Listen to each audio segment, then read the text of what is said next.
नमस्कार दोस्तों, मैं आपका अपना दोस्त एडवोकेट हरकिशन सिंह बाबा। जैसा कि आप जानते हैं, हमारी जो वर्तमान में सीरीज चल रही है, भारत का संविधान के अंतर्गत। तो दोस्तों, आज जो हम बात करने वाले हैं, वो बात करने वाले हैं भारत के संविधान के भाग 3 में जो मूल अधिकार है, उसके अंतर्गत स्वातंत्र्य का अधिकार जो है, उसके संबंध में हम आज बात करने वाले हैं। तो दोस्तों, स्वातंत्र्य अधिकार एक बहुत ही महत्वपूर्ण अधिकार है, जिसे जानना प्रत्येक नागरिक की मैं समझता हूं जिम्मेदारी भी है और जानना अनिवार्य भी है। स्वतंत्र अधिकार के अंतर्गत दोस्तों, हम आपको बताएंगे कि जो अनुच्छेद 19 है। देखिए, अनुच्छेद 19 हर नागरिक को जानना बहुत ज्यादा जरूरी है, क्योंकि हर नागरिक जो किसी भी समस्याओं का सामना करता है, उसके सभी समाधान अनुच्छेद 19 में दिए गए हैं दोस्तों। इसमें दोस्तों अनुच्छेद 19 कहता है, वाक स्वातंत्र्य आदि विषयक कुछ अधिकारों का संरक्षण, जिसका क्लोज एक कहता है सभी नागरिकों को, सब क्लोज ए कहता है वाक स्वातंत्र्य और अभिव्यक्ति स्वातंत्र्य का, सब क्लोज बी कहता है शांतिपूर्वक और निरायुद्ध सम्मेलन का, सब क्लोज सी कहता है संगम या संघ या सहकारी समितियां बनाने का, सब क्लोज डी कहता है भारत के राज्य क्षेत्र में सर्वत्र अबाध संचरण का, सब क्लोज ई कहता है भारत के राज्य क्षेत्र के किसी भाग में निवास करने और बस जाने का, और दोस्तों सब क्लोज एफ जो है, इसका लोप कर दिया गया है। सब क्लोज जी कहता है कोई वृत्ति, उपजीविका, व्यापार या कारोबार करने का अधिकार होगा। और दोस्तों इसका क्लोज 2 कहता है खंड 1 के उपखंड ए की कोई बात उक्त उपखंड द्वारा दिए गए अधिकार के प्रयोग पर भारत की प्रभुता और अखंडता, राज्य की सुरक्षा, विदेशी राज्यों के साथ मैत्रीपूर्ण संबंधों, लोक व्यवस्था, शिष्टाचार या सदाचार के हितों में अथवा न्यायालय, अवमान, मानहानि या अपराध उद्दीपन के संबंध में युक्ति युक्त निर्बंधन जहां तक कोई विद्यमान विधि अधिरोपित करती है, वहां तक उसके प्रवर्तन पर प्रभाव नहीं डालेगी, या वैसे निर्बंधन अधिरोपित करने वाली कोई विधि बनने से राज्य को निवारित नहीं करेगी। क्लोज 3 कहता है दोस्तों, उक्त खंड के उपखंड बी की कोई बात उक्त उपखंड द्वारा दिए गए अधिकार के प्रयोग पर भारत की प्रभुता और अखंडता या लोक व्यवस्था के हितों में युक्ति युक्त निर्बंधन जहां तक कोई विद्यमान विधि अधिरोपित करती है, वहां तक उसके प्रवर्तन पर प्रभाव नहीं डालेगी, या वैसे निर्बंधन अधिरोपित करने वाली कोई विधि बनाने से राज्य को निवारित नहीं करेगी। और दोस्तों क्लोज 4 कहता है, उक्त खंड के उपखंड सी की कोई बात उक्त उपखंड द्वारा दिए गए अधिकार के प्रयोग पर भारत की प्रभुता और अखंडता या लोक व्यवस्था या सदाचार के हितों में युक्ति युक्त निबंधन जहां तक कोई विद्यमान विधि अधिरोपित करती है, वहां तक उसके प्रवर्तन पर प्रभाव नहीं डालेगी, या वैसे निबंधन अधिरोपित करने वाली कोई विधि बनाने से राज्य को निवारित नहीं करेगी। क्लोज 5 कहता है दोस्तों, उक्त खंड के उपखंड डी और उपखंड ई की कोई बात उक्त उपखंडों द्वारा दिए गए अधिकारों के प्रयोग पर साधारण जनता के हितों में या किसी अनुसूचित जनजाति के हितों के संरक्षण के लिए युक्ति युक्त निबंधन जहां तक कोई विद्यमान विधि अधिरोपित करती है, वहां तक उसके प्रवर्तन पर प्रभाव नहीं डालेगी, या वैसे निबंधन अधिरोपित करने वाली कोई विधि बनाने से राज्य को निवारित नहीं करेगी। क्लोज 6 कहता है दोस्तों, उक्त खंड के उपखंड जी की कोई बात उक्त उपखंड द्वारा दिए गए अधिकारों के प्रयोग पर साधारण जनता के हितों में युक्ति युक्त निबंधन जहां तक कोई विद्यमान विधि अधिरोपित करती है, वहां तक उसके प्रवर्तन पर प्रभाव नहीं डालेगी, या वैसे निर्बंधन अधिरोपित करने वाली कोई विधि बनाने से राज्य को निवारित नहीं करेगी। और विशिष्टतया उक्त उपखंड की कोई बात, इसका सब क्लोज एक कहता है दोस्तों, कोई वृत्ति, उपजीविका, व्यापार या कारोबार करने के लिए आवश्यक वृत्तिक या तकनीकी अहर्ता से, या सब क्लोज 2 कहता है राज्य द्वारा या राज्य के स्वामित्व या नियंत्रण में किसी निगम द्वारा कोई व्यापार, कारोबार, उद्योग या सेवा नागरिकों का पूर्णतः या भागतः अपवर्जन करके या अन्यथा चलाए जाने से जहां तक कोई विद्यमान विधि संबंध रखती है वहां तक उसके प्रवर्तन पर प्रभाव नहीं डालेगी, या इस प्रकार संबंध रखने वाली कोई विधि बनाने से राज्य को निवारित नहीं करेगी। अब दोस्तों बात करेंगे अनुच्छेद 20। अनुच्छेद 20 कहता है अपराधों के लिए दोष सिद्धि के संबंध में संरक्षण। इसका क्लोज एक कहता है कोई व्यक्ति किसी अपराध के लिए तब तक सिद्ध दोष नहीं ठहराया जाएगा जब तक कि उसने ऐसा कोई कार्य करने के समय जो अपराध के रूप में आरोपित है किसी प्रवृत्त विधि का अतिक्रमण नहीं किया है या उससे अधिक शास्ति का भागी नहीं होगा जो उस अपराध के किए जाने के समय प्रवृत्त विधि के अधीन अधिरोपित की जा सकती थी। दोस्तों इसका क्लोज 2 कहता है किसी व्यक्ति को एक ही अपराध के लिए एक बार से अधिक अभियोजित और दंडित नहीं किया जाएगा। क्लोज 3 कहता है दोस्तों किसी अपराध के लिए अभियुक्त किसी व्यक्ति को स्वयं अपने विरुद्ध साक्षी होने के लिए बाध्य नहीं किया जाएगा। अब हम बात करेंगे अनुच्छेद 21 की। भारत का संविधान में दोस्तों जो अनुच्छेद 21 है ये बहुत ही महत्वपूर्ण है, इसको आप ध्यान से देखिएगा। अनुच्छेद 21 कहता है प्राण और दैहिक स्वतंत्रता का संरक्षण। किसी व्यक्ति को उसके प्राण या दैहिक स्वतंत्रता से विधि द्वारा स्थापित प्रक्रिया के अनुसार ही वंचित किया जाएगा, अन्यथा नहीं। देखिए दोस्तों इसको समझना बहुत ज्यादा जरूरी है कि किसी भी व्यक्ति को यदि प्राण से संबंधित कोई भी प्रक्रिया की जाती है यदि जिसमें उसका जीवन समाप्त हो सकता है, तो ऐसे में दोस्तों जो विधि के द्वारा स्थापित प्रक्रिया है उसके अनुसार ही उसको सजा दी जा सकती है, अन्यथा नहीं दी जा सकती। अब दोस्तों हम बात करेंगे 21A। अनुच्छेद 21A कहता है शिक्षा का अधिकार। यह बहुत महत्वपूर्ण है दोस्तों, क्योंकि हमारे राष्ट्र में अब भी वर्तमान समय में भी अनेक बच्चे, आपने देखा होगा कोई कूड़ा उठा रहा है, कोई कुछ कर रहा है, तो दोस्तों ये बहुत ही दुखद घटनाएं हैं। तो दोस्तों अनुच्छेद 21A कहता है शिक्षा का अधिकार। राज्य 6 वर्ष से 14 वर्ष तक की आयु वाले सभी बालकों के लिए निशुल्क और अनिवार्य शिक्षा देने का ऐसी रीति में जो राज्य विधि द्वारा अवधारित करे उपबंध करेगा। अनुच्छेद 22 कहता है कुछ दशाओं में गिरफ्तारी और निरोध से संरक्षण। जिसका क्लोज एक कहता है किसी व्यक्ति को जो गिरफ्तार किया गया है ऐसी गिरफ्तारी के कारणों से यथाशीघ्र अवगत कराए बिना अभिरक्षा में निरुद्ध नहीं रखा जाएगा या अपनी रुचि के विधि व्यवसाय से परामर्श करने और प्रतिरक्षा कराने के अधिकार से वंचित नहीं रखा जाएगा। क्लोज 2 कहता है दोस्तों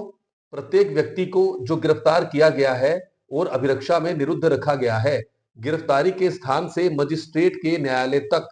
यात्रा के लिए आवश्यक समय को छोड़कर ऐसी गिरफ्तारी से 24 घंटे की अवधि में निकटतम मजिस्ट्रेट से के समक्ष पेश किया जाएगा और ऐसे किसी व्यक्ति को मजिस्ट्रेट के प्राधिकार के बिना उक्त अवधि से अधिक अवधि के लिए अभिरक्षा में निरुद्ध नहीं रखा जाएगा।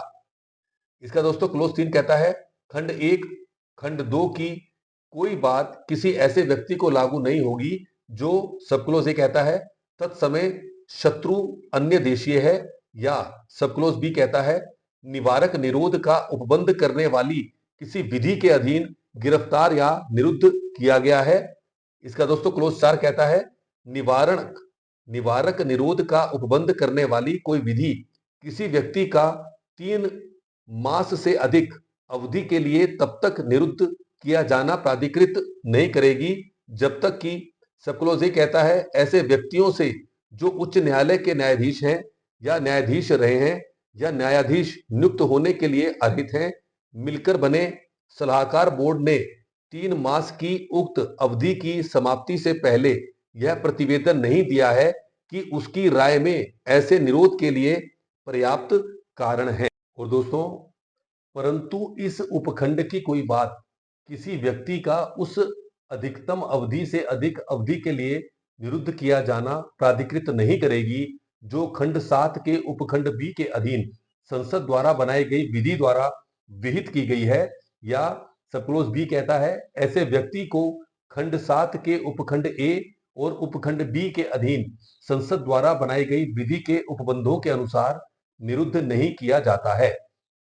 दोस्तों क्लोज 5 कहता है निवारक निरोध का उपबंध करने वाली किसी विधि के अधीन किए गए आदेश के अनुसरण में जब किसी व्यक्ति को निरुद्ध किया जाता है, तब आदेश करने वाला प्राधिकारी यथाशक्य शीघ्र उस व्यक्ति को यह संसूचित करेगा कि वह आदेश किन आधारों पर किया गया है और उस आदेश के विरुद्ध अभ्यावेदन करने के लिए उसे शीघ्रातिशीघ्र अवसर देगा।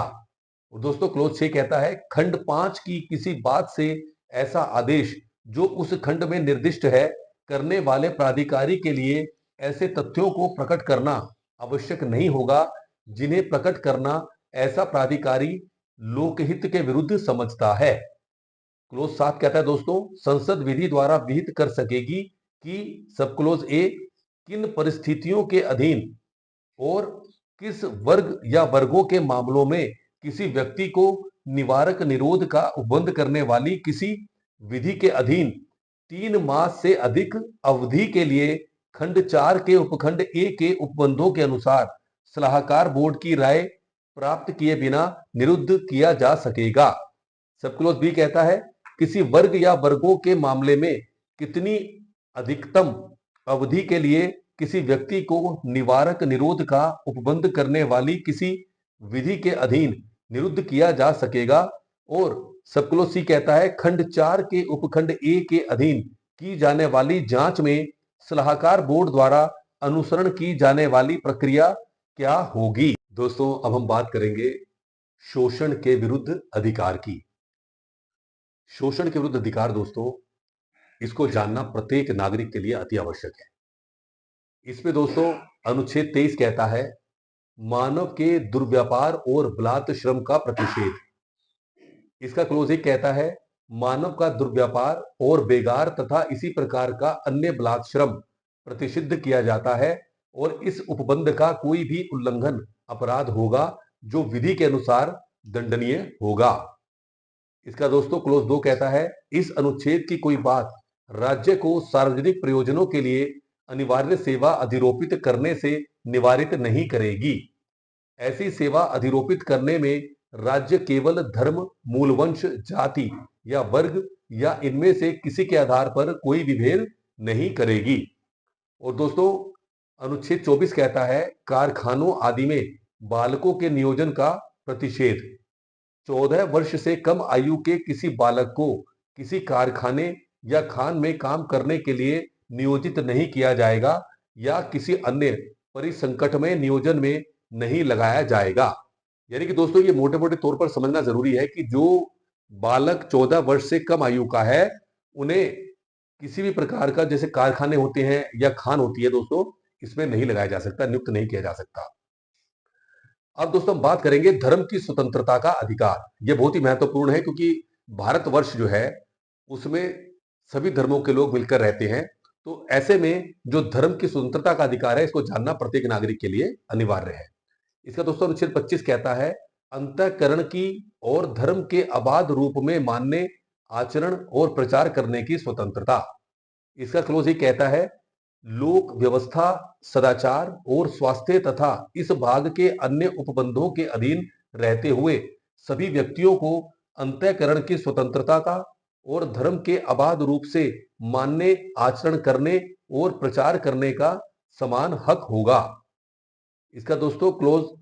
2 कहता है इस अनुच्छेद की कोई बात किसी ऐसी विद्यमान विधि के प्रवर्तन पर प्रभाव नहीं डालेगी या राज्य को कोई ऐसी विधि बनाने से निवारित नहीं करेगी जो सब क्लोज ये कहता है धार्मिक आचरण से संबद्ध किसी आर्थिक, वित्तीय, राजनीतिक या अन्य लौकिक क्रियाकलाप का विनियमन या निर्बंधन करती है। सब क्लोज बी कहता है सामाजिक कल्याण और सुधार के लिए या सार्वजनिक प्रकार की हिंदुओं की धार्मिक संस्थाओं को हिंदुओं के सभी वर्गों और अनुभागों के लिए खोलने का उपबंध करती है। इसमें दोस्तों स्पष्टीकरण 1 के अंतर्गत बताया गया है कि कृपाण धारण करना और लेकर चलना सिख धर्म के मानने का अंग समझा जाएगा। इसमें स्पष्टीकरण 2 कहता है खंड 2 के उपखंड बी में हिंदुओं के प्रति निर्देश का यह अर्थ लगाया जाएगा कि उसके अंतर्गत सिख, जैन या बौद्ध धर्म के मानने वाले व्यक्तियों के प्रति निर्देश है और हिंदुओं की धार्मिक संस्थाओं के प्रति निर्देश का अर्थ तदनुसार लगाया जाएगा। अब मैं आपको बताना चाहूंगा अनुच्छेद 26 के बारे में, जिसमें बताया गया है धार्मिक कार्यों के प्रबंध की स्वतंत्रता। लोक व्यवस्था, सदाचार और स्वास्थ्य के अधीन रहते हुए प्रत्येक धार्मिक संप्रदाय या उसके किसी अनुभाग को, क्लोज ए कहता है, धार्मिक और पूर्त प्रयोजनों के लिए संस्थाओं की स्थापना और पोषण का, क्लोज बी कहता है अपने धर्म विषयक कार्यों का प्रबंध करने का, क्लोज सी कहता है जंगम और स्थावर संपत्ति के अर्जन और स्वामित्व का, और क्लोज डी कहता है ऐसी संपत्ति का विधि के अनुसार प्रशासन करने का अधिकार होगा। अब दोस्तों अनुच्छेद 27 कहता है किसी विशिष्ट धर्म की अभिवृद्धि के लिए करों के संदाय के बारे में स्वतंत्रता। किसी भी व्यक्ति को ऐसे करों का संदाय करने के लिए बाध्य नहीं किया जाएगा जिनके आगम किसी विशिष्ट धर्म या धार्मिक संप्रदाय की अभिवृद्धि या पोषण में व्यय करने के लिए विनिर्दिष्ट रूप से विनियोजित किए जाते हैं। अब दोस्तों बात करेंगे अनुच्छेद 28 की। कुछ शिक्षा संस्थाओं में धार्मिक शिक्षा या धार्मिक उपासना में उपस्थित होने के बारे में स्वतंत्रता के बारे में बताते हैं। तो दोस्तों अनुच्छेद 28 के अंतर्गत जो क्लोज 1 है वो कहता है राज्य निधि से पूर्णतः पोषित किसी शिक्षा संस्था में कोई धार्मिक शिक्षा नहीं दी जाएगी। क्लोज 2 कहता है दोस्तों खंड 1 की कोई बात ऐसी शिक्षा संस्था को लागू नहीं होगी जिसका प्रशासन राज्य करता है, किंतु जो किसी ऐसे विन्यास या न्यास के अधीन स्थापित हुई है जिसके अनुसार उस संस्था में धार्मिक शिक्षा देना आवश्यक है। दोस्तों क्लोज 3 कहता है राज्य से मान्यता प्राप्त या राज्य निधि से सहायता पाने वाली शिक्षा संस्था में उपस्थित होने वाले किसी व्यक्ति को ऐसी संस्था में दी जाने वाली धार्मिक शिक्षा में भाग लेने के लिए या ऐसी संस्था में या उससे संलग्न स्थान में की जाने वाली धार्मिक उपासना में उपस्थित होने के लिए तब तक बाध्य नहीं किया जाएगा जब तक कि उस व्यक्ति ने या यदि वह अवयस्क है तो उसके संरक्षक ने इसके लिए अपनी सहमति नहीं दे दी है। तो दोस्तों जो भारत का संविधान के अंतर्गत जो हमारी सीरीज चल रही है, हमने भाग 3 के अंतर्गत जो मूल अधिकार हैं उसके अंतर्गत जो अनुच्छेद 28 तक की पूरी जानकारी हमने आपको दी है दोस्तों। तो दोस्तों आप सबका श्रेय हमें मिल रहा है, उसके लिए मैं तहे दिल से धन्यवाद करता हूं। और दोस्तों हमारा जो YouTube चैनल है एडवोकेट हरकिशन सिंह बाबा, हम एक मिशन लेकर चल रहे हैं लीगल अवेयरनेस का। तो इसमें दोस्तों आप अपना सहयोग करें,